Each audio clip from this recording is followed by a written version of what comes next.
Non-stop minutes of news and weather. Western Mass News 11 at 11. President Joe Biden addressing the nation tonight for the first time since announcing his departure from the 2024 presidential race. Welcome everyone to Western Mass News. On this Wednesday, I'm Chris Pisano.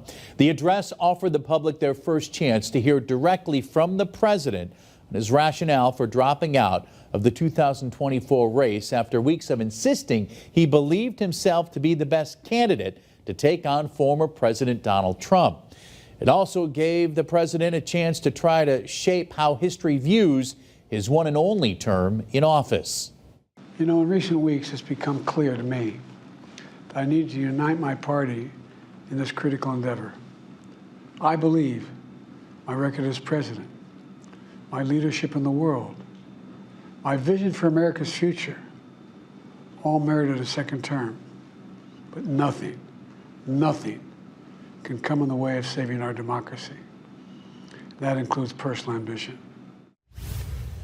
President Biden telling the American people tonight his decision to end the road to re-election is for the good of the nation. And Western Mass News reporter Maria Wilson joins us live in studio tonight after breaking down this historical decision with a local expert. Maria. Chris, the honor of his life. That's how President Biden has described his time in office, but says it is time to pass the torch to a younger generation in a speech praised by one local political expert. I revere this office, but I love my country more. President Biden speaking to the nation for the first time since dropping out of the 2024 presidential race. I think it showcased the kind of person he is, the love of country that shines through, and his devotion to the principles of the nation. From the Oval Office, Biden framed his historic move to end his re-election campaign, a decision he says was in, quote, defense of democracy.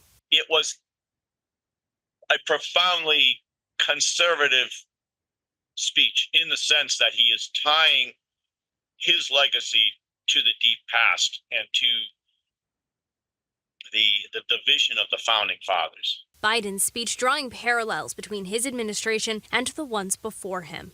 He kind of plugged himself into the kind of overarching narrative of Lincoln and FDR and Benjamin Franklin and all these people. He's tying it to this kind of thing that is in the deep past. I've decided the best way forward is to pass the torch to a new generation. Overall, Wednesday's speech creating a bridge between past and future, according to the AIC professor. What Biden was saying was he's looking into the future based on an appreciation of a real past. And while this election cycle has come with many unprecedented twists and turns, Biden is not the first president to serve fewer than 2 terms. The last time a president shocked the nation with his decision to abandon re-election efforts was back in 1968 with President Lyndon Johnson. He could have looked at FDR in 1944 in his decision to soldier on in the middle of the war, despite the fact that he was deathly ill, and Lyndon Johnson, who bowed out for the sake of the party. And of course, as we know, President Biden has chosen a similar path to Lyndon Johnson, dropping out of the race. Now, this was just the 4th time President Biden has spoke to the nation from the Oval Office, which is historically reserved for serious moments. Reporting live in studio, Maria Wilson, Western Mass News.